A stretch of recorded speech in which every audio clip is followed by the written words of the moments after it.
Let's dig right in. We begin in the United States, where votes are still being counted in the country's midterm elections. There have been a few wins. Florida, for one, where Governor Ron DeSantis has been re-elected. Republicans are set to control the House of Representatives, while the Democrats are set to take the Senate. More results are still trickling in.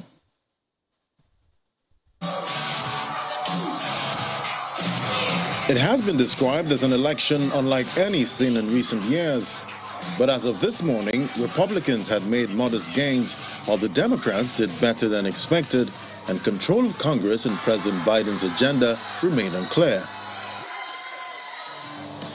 In early reporting of the polls, many of the most competitive races were too close to call, but Republicans acknowledged that the election was not producing the sweeping red wave victory they sought. In the House of Representatives, Republicans were favored to win a narrow majority that would allow them to block President Biden's legislative priorities and launch investigations into his administration and family. We just got a chance to govern.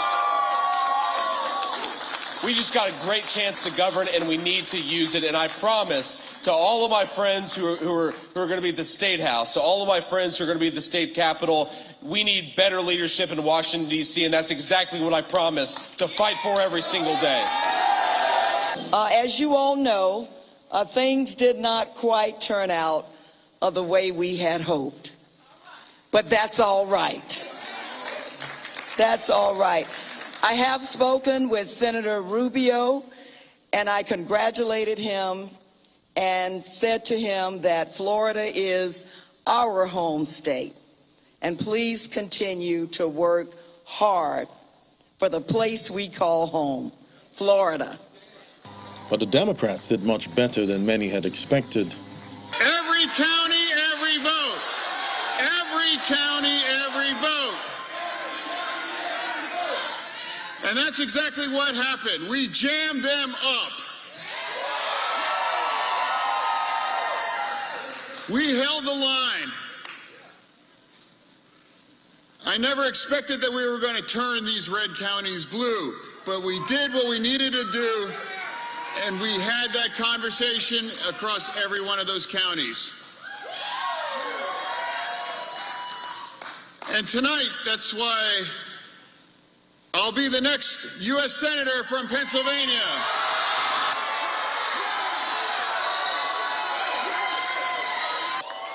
We are thrilled at the unexpected high turnout. We are thrilled that the 3 ballot initiatives got passed.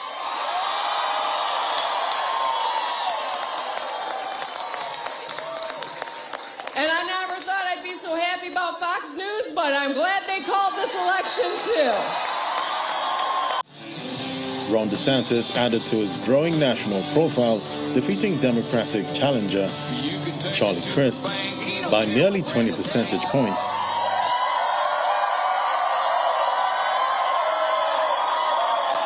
Well, thank you so much. You know, over these past 4 years, we've seen major challenges for the people of our state, for the citizens of the United States, and above all, for the cause of freedom. We saw freedom in our very way of life, and so many other jurisdictions in this country wither on the vine. Florida held the line.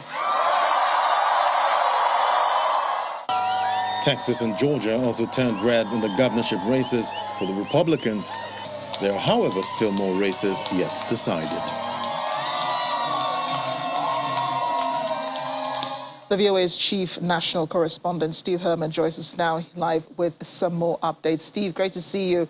Talk to us about the races yet to be called, 4 Senate races where leadership of the Democrats still hangs in the balance, and the races in the House.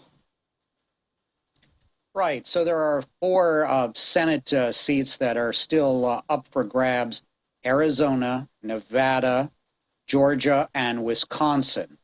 The latter one, Wisconsin, will probably be the first one that we hear about. The Republican, Ron Johnson, the incumbent, is leading there. All indications are that he will manage to hang on, but there are absentee ballots to be counted. Georgia, we're probably heading to a runoff for December between Herschel Walker, the Republican challenger, and Reverend Raphael Warnock, the Democrat incumbent. Arizona, the former astronaut and Democrat incumbent Mark Kelly is ahead there. Blake Masters, the Republican, still has a shot with absentee ballots to come in.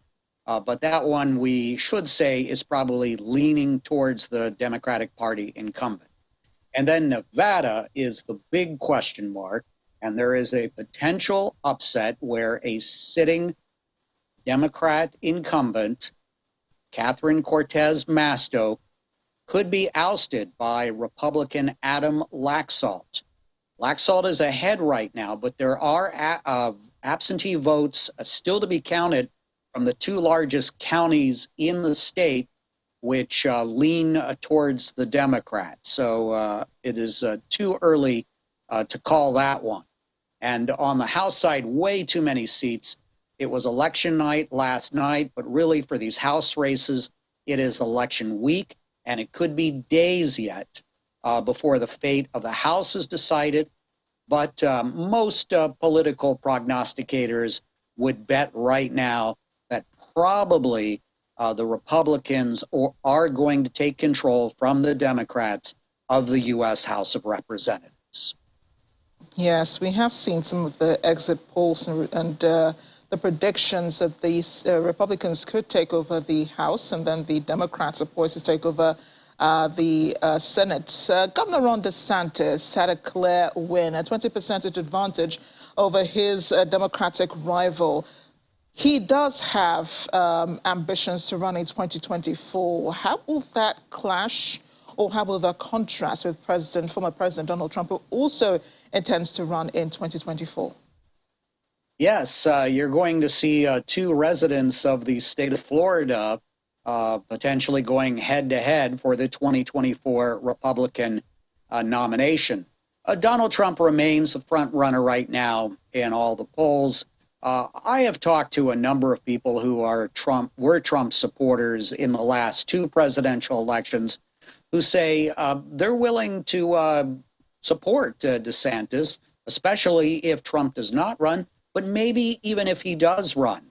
Now, the thing about Donald Trump is, one thing I learned from covering him nearly every day for 4 years in the White House is never count him out.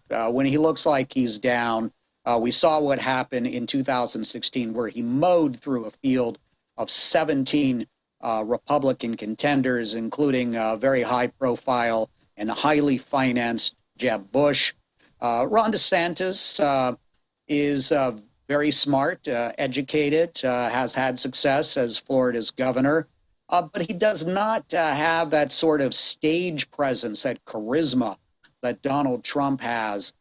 So even if Ron DeSantis starts to creep up in the polls, and he is, and there is a head-to-head contest, it'll be really fascinating to see what happens with that in early Republican primaries. But we're still talking about something that's a ways off. That's not going to happen.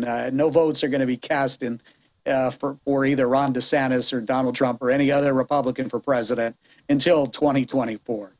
You're right, Steve, but you can never tell. As you said, don't rule out Donald Trump. So it won't be a difficult choice, would it, for Republicans to make when they get to 2024 as they prepare for the elections? I mean, they set the tone now, don't they? Well, one thing, if the Democrats do retain control of the U.S. Senate, that is seen as something that makes it a little bit harder for Donald Trump to continue to say he is the torchbearer for the Republican Party. So there are some vulnerabilities there if the Senate does stay in the hands of the Democrats. But Donald Trump just said, you know, for any of the candidates I supported that won, whether in the House or the Senate, he should get credit, but he should not be blamed for any of those candidates that lost. Pretty interesting. Thanks again, Steve. My pleasure. Also in the midterms were some Nigerian Americans who celebrated wins overnight. Nigerian President Muhammadu Buhari congratulated the 8 candidates on their victory. In the state of Georgia, Segun Adeyino, Gabe Okoye, Solomon Adesoya, Tish Ngasie, and Phil Playe won their legislative seats as state representatives in their districts. Also, Carol Kazim won the Pennsylvania State Representative in District 159. Esther Agbaje was re-elected as Minnesota State Representative in the Districts 59B, while Dr. Oye Owolewa was re-elected to the House of Representatives. President Buhari wished them a successful tenure in office and thanked them for their invaluable support and partnerships over the years. There were some more surprises in the election yesterday. 25-year-old Democrat Maxwell Alejandro Frost has become the first member of the Generation Z elected to the U.S. Congress after defeating Republican Calvin Wimbish in Florida's 10th congressional district. He ran on a campaign that appealed to young people, focusing on gun violence, abortion rights, climate change, and Medicare for all. Over in Texas, Republican Governor Greg Abbott won a third term by defeating his Democratic challenger, Beto O'Rourke, a former congressman who became a national Democratic figure after a close loss in a Senate race 4 years ago and a run for the 2020 Democratic presidential nomination. Endorsed by former President Donald Trump, Abbott backed increasingly conservative policies in his second term, including opposing COVID-19 vaccine and mask mandates. He also signed the most restrictive abortion ban in any U.S. state and has bused thousands of migrants to Democratic-controlled parts of the United States back in April.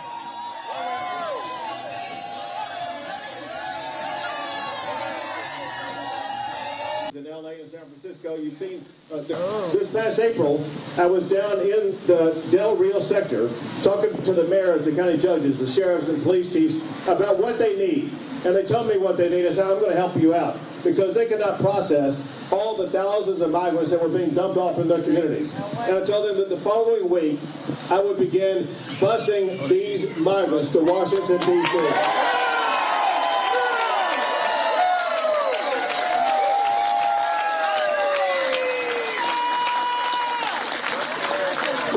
So why Washington, D.C.? Two reasons. One is because Washington, D.C. is a self-declared sanctuary city. This is what Democrats do all the time. They virtue said, oh, we want to be a sanctuary city. But then when they got just a couple of hundred migrants, they started crying, complaining. They could not handle just a couple of hundred migrants. They were asking for more money. And it got so bad, even the mayor of New York, where they have about 25,000, 30,000 migrants, the mayor of New York is asking for $1 billion to take care of 25 or 30,000 migrants. If he gets $1 billion, Texas deserves $1 trillion.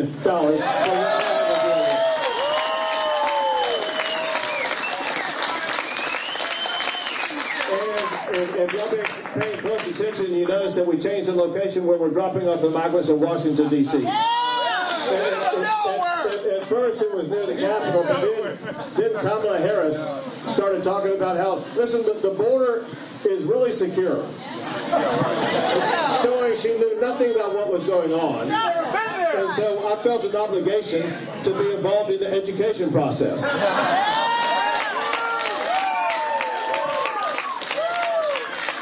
So now they're being dropped off at the residence of the Vice President of the United States of America. 3 times the governor for Texas. And former President Donald Trump is said to have been livid and screaming at everyone following last night's GOP results in the midterms. The Trump advisor blamed the performance on the kind of candidates picked by saying they were all bad candidates and says it's unlikely the former president would delay his expected presidential announcement because it's too humiliating to delay. The reaction contradicts with Trump's hailing of what he said were the successes of candidates he endorsed in the midterm polls. With the nominations, we had a total of 330 endorsements on nominations. I want to bring in Channel Television's Washington correspondent Maria Burt, who has also been monitoring these polls. Maria, what do political watchers in the U.S. make of the election results so far? You know, the election results so far, I don't think have been of any surprise to the Americans. I think the greatest, not surprise, but sustainment and happiness on behalf of the American people is the ability for Americans to have woken up to a day that is of rest, and that people are seeming to not be very angry around the results. I think the real concern around our democracy being at stake, I think was a concern for some Americans. And so I think that this proves that the democratic process in the U.S. is still very strong, and still very vibrant. I think Americans are at the core very happy about that. But as it relates to their political parties winning the elections, I think it was nothing that people did not expect. I think as we know, Georgia, Florida, Pennsylvania, those are some key states that many Americans were watching just due to the Senate seats that would be available, and knowing that the balance of power was at stake, and currently still is at stake within Congress. And so that's, I think, where many Americans are focusing on now, is to see if there are going to be any runoff elections, which is very likely in Georgia, to see that, as we know that election has been closely watched over the last few weeks, and obviously in the last 24 hours as well. And I know that there are still a lot of seats in the House of Representatives yet to be filled.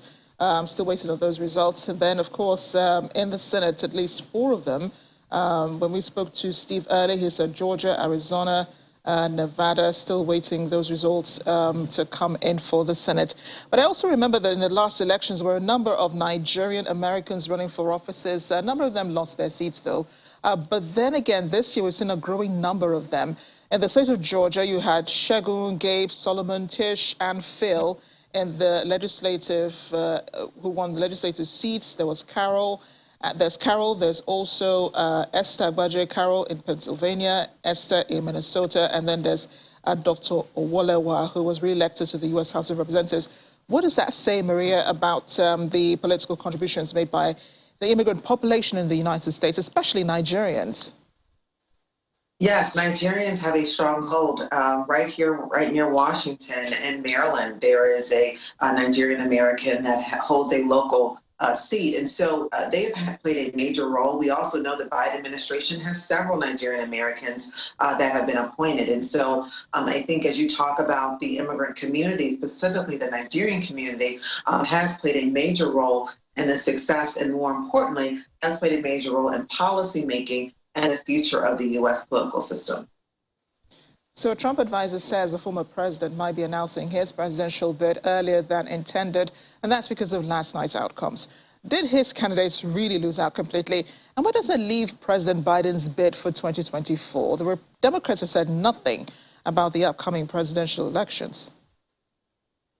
Yes, former President Trump has supported quite a bit of Republican candidates, especially those who have fallen in line more with the MAGA ideologies within the Republican Party. Several of them did win. You know, you saw Florida have many individuals that won there. What he's really talking about is when you look at Pennsylvania and you look at Dr. Oz not winning that seat, that was one that he did support. And we also know that toward the last 24 to 48 hours, Dr. Oz tried to have more of a moderate Republican stance and kind of walking away from some of the ideologies of former President Trump. And so I think that those individuals, when you look at the Maryland governor's race, that individual that he supported, Cox, was a huge individual that he put some support behind. They did not win. And so some of the larger candidates, and I think that as a whole, he was hopeful that he would have seen the balance of power to shift within Congress, and that we would have seen many of those individuals that he had supported being able to claim some of those congressional seats, which we know we're still waiting to find out on. And so that's, I think, where we're sitting. But it's not, as a whole, a total loss for the Republican Party. They did claim at least 3 seats over the last night. And so as we talk about the Democratic Party, and we look to see President Biden, he did early on mention that he would be running for re-election. We have not heard that over the last couple of months. I know the focus has been on midterm elections, but also, as you stated, the Democratic Party, they have not necessarily put the stake in the ground and pushing for the re-election and the process of campaigning again for President Biden. So I think over the next 2 to 3 months, we'll begin to really see where the Democratic Party stands. I think they were waiting to see where the midterm elections fell and to see how that impact would have on the next 2 years of President Biden, and if it's in case President Biden would be able to run for re-election and have a viable chance of winning. Maria, thanks again for bringing us up to speed. More than 200 migrants aboard a Norwegian-flagged rescue ship, Joe Barents, were finally allowed ashore in Catania yesterday. The 212 migrants disembarked after the Italian government permitted only selected disembarkation, of migrants from that vessel run by French charity Doctors Without Borders over the weekend. On the same day, Rise Above, a rescue ship of German charity mission Lifeline, was allowed to enter the port of Reggio Calabria and disembark 89 people it picked up in the Mediterranean. 35 migrants who were held up on a rescue ship have also been allowed ashore in Sicily, ending a standoff between the German charity that runs the vessel and Italy's new right-wing government. But a fourth charity ship, the Ocean Viking of France's SOS Mediterranee, was instead heading towards France with 234 migrants after Italy refused to give it a safe port for more than 2 weeks. Italian Prime Minister Giorgia Meloni's 2-week-old administration is cracking down on charity vessels, urging them to take rescued people to other countries. The government says Italy cannot alone receive arrivals from North Africa.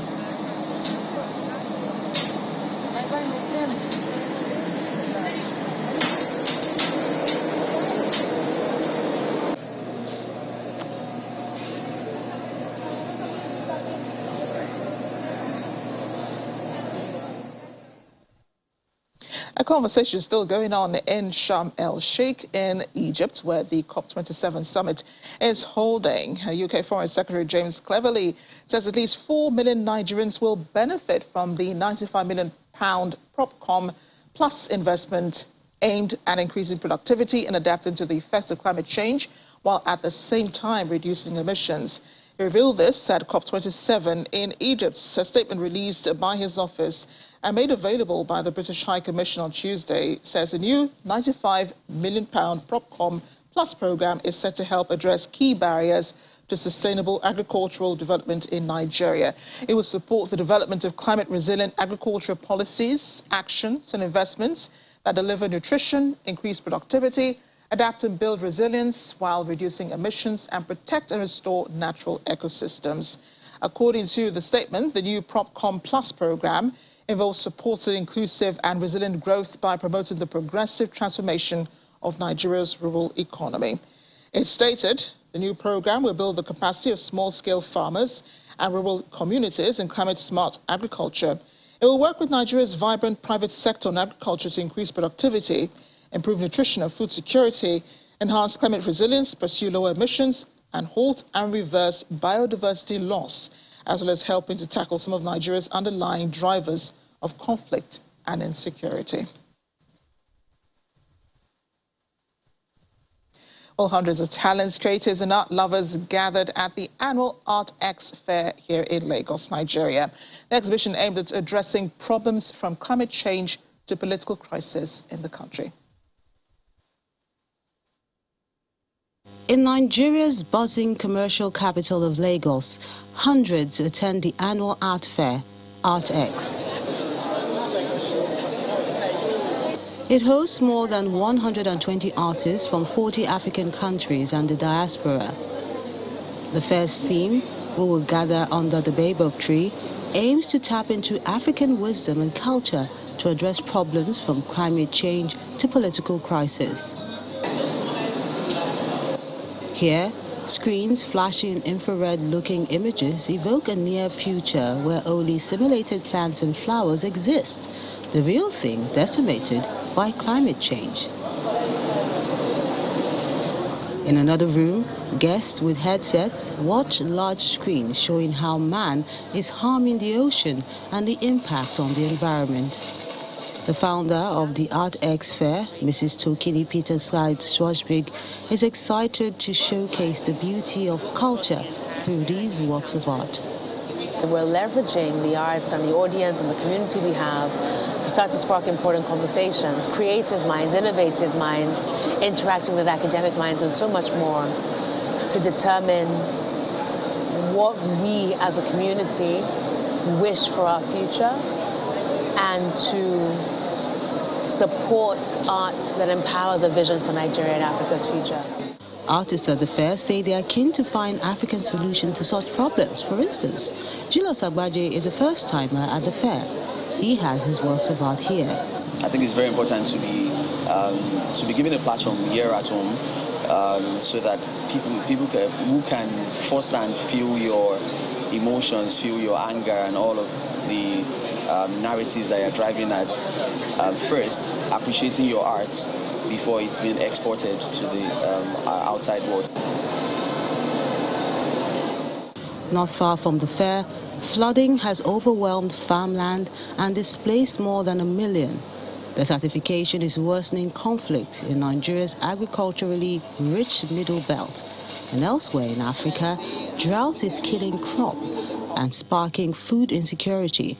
As the fair comes to an end, African and other world leaders gathered in Egypt for 2 weeks of talks, striving for global agreement on tackling climate change. UK Prime Minister Rishi Sunak has faced questions about his judgment following the resignation of Cabinet Minister Gavin Williamson after a string of bullying claims. The Prime Minister said he regrets the appointment of Sir Williamson and insisted he was not aware about the allegations prior. Williamson, who had a seat at Cabinet, is accused of abusive behaviour towards fellow MPs and civil servants. He denies any wrongdoing. Our London correspondent, Teniola Oyetayo, has more on the Prime Minister's questions today. Oh, it was another tough Prime Minister's questions today for Rishi Sunak, with much of the focus being on the resignation and bullying allegations against Sir Gavin Williamson.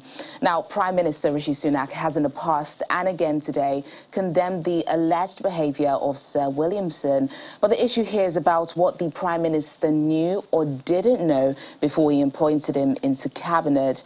PM Sunak insisted today that he wasn't aware about any of the specific concerns relating to the alleged behaviour, and he also regretted that the appointment has to end with his resignation. The Labour leader, though, Keir Starmer, however, raised questions about the Prime Minister's judgment, calling him weak. Mr. Speaker, everyone in the country knows someone like the member for South Staffordshire. Yeah. A sad middle manager getting off on intimidating those beneath him. Yeah. But everyone in the country also knows someone like the Prime Minister. Yeah. The boss who is so weak, so worried the bullies will turn on him, that he hides behind them. What message does he think it sends when, rather than take on the bullies, he lines up alongside them and thanks them for their loyalty?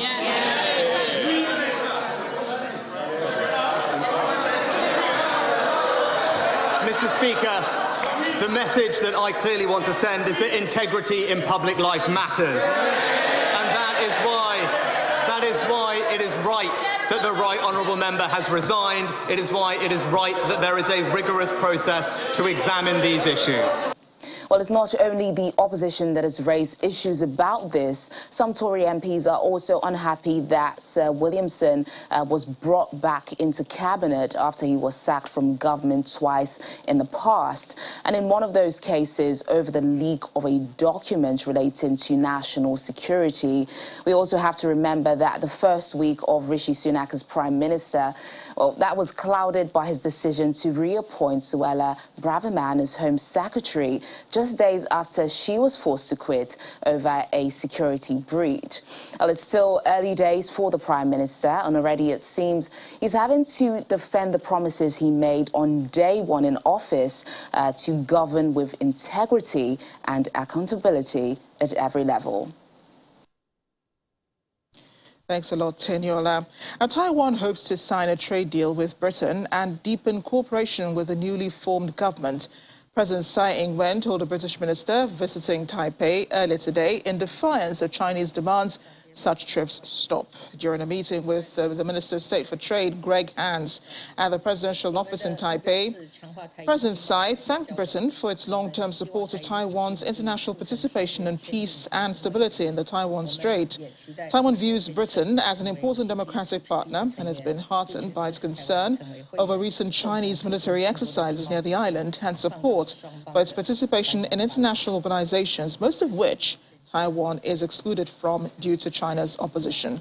Britain has no formal diplomatic ties with Taiwan, but the two have close economic and informal relations, and Britain maintains a de facto embassy in Taipei.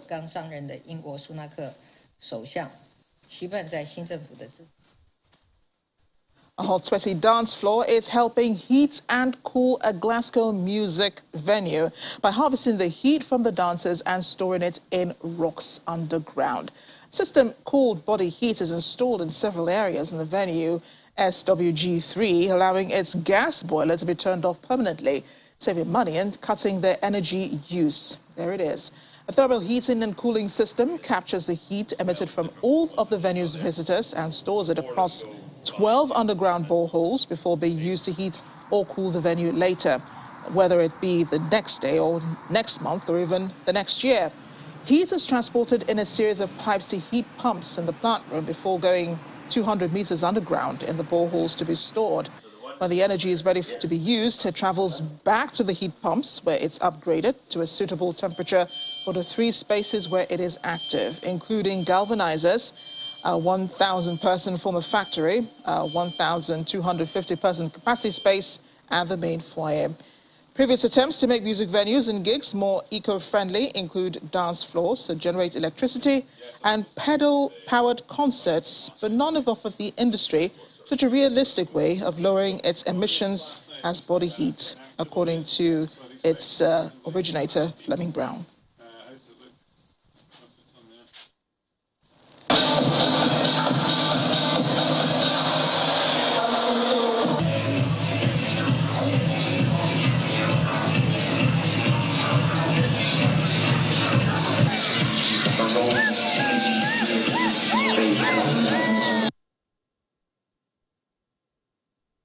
Yeah, just think what the temperature's like up there. So I guess that's what's great about body heat is our audience participates in the system. So they feel that they're really kind of contributing and part of it. So just by coming to an event, coming to a gig or a club or anything, you're part of that kind of low carbon solution for the venue. And I think that's really struck a chord with our audience. So body heat in a nutshell is a lot of hot, sweaty dancers in the nightclub, and they require cooling to keep everybody enjoying the night. That heat is transferred from the nightclub then, gets transported out to here, which is the community garden, and we've got 12 boreholes beneath the ground. The heat gets transferred into the rocks, which these boreholes access, and that's used to store the heat.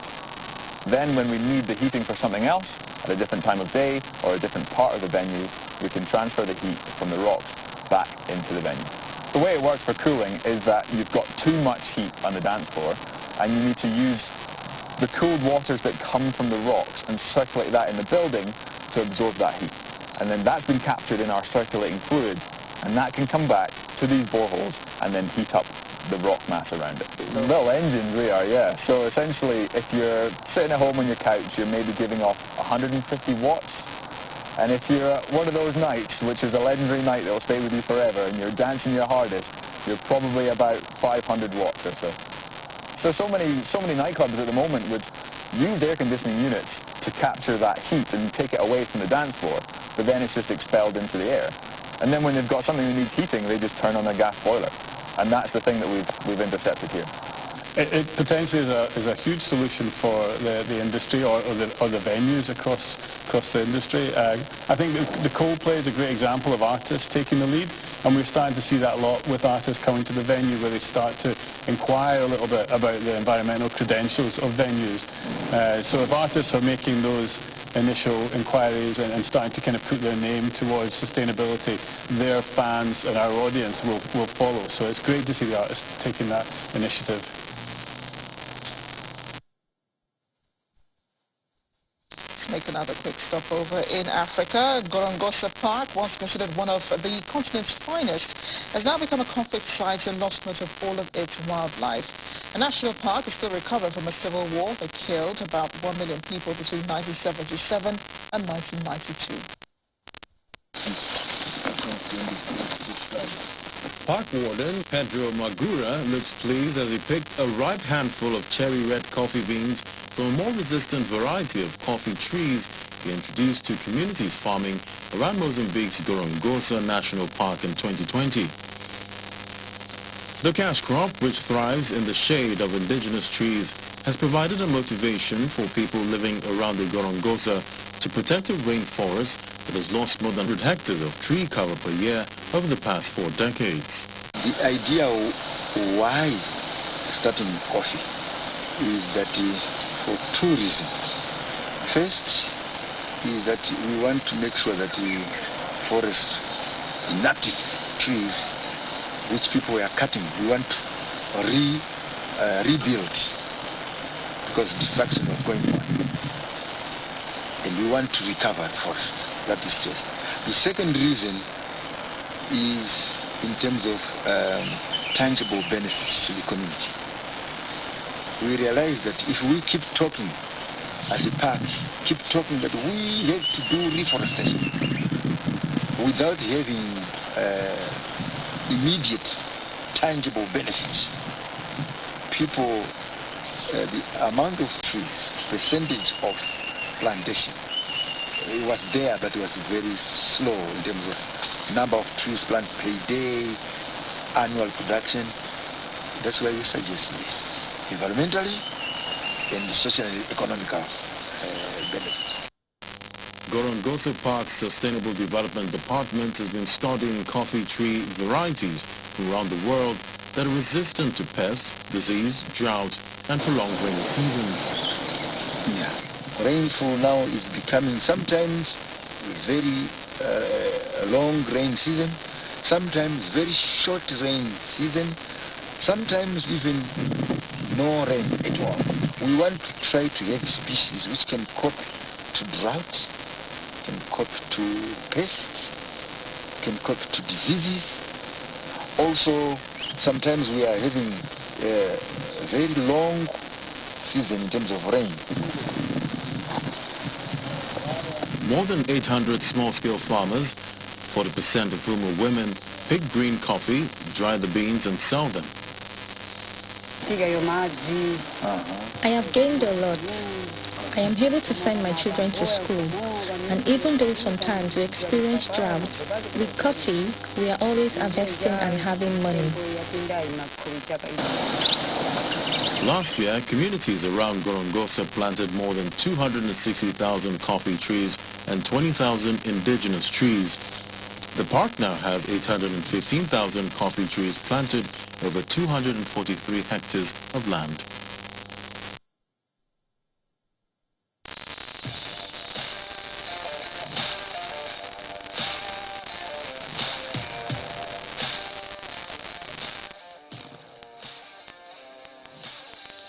And as we end the program, a disabled self-taught photographer has used her colorful life to show that everyone, whether handicapped or otherwise, can thrive in China's increasingly caring and open society. Yang Yang is a self-taught photographer with hearing impairments, and as she surfs the sea, perhaps she still remembers the day when she was doing 2 jobs, one in fast food and the other as a car washer. A world could be muted to Yang Yang, but that does not affect her pursuing a life of freedom and possibilities. She started a journey of life in a small county in Chongqing in southwest China, dreaming of adventuring outside her hometown. Now, several of her photos have won national class awards. She says disabled people can work in specially adapted factories. She also has her own life, of course, but refuses to work in a factory. Bending to norms does not apply to Yang Yang. She does not want to work in a factory. It's not like the hearing impaired can only work in specially adapted factories, she says. We can do all kinds of jobs. After saving her 3-month salary, she bought her first drone, as something she's always dreamed of. Now she says she can lead a more interesting life without being defined by conventions, since nowadays people have more choices than before.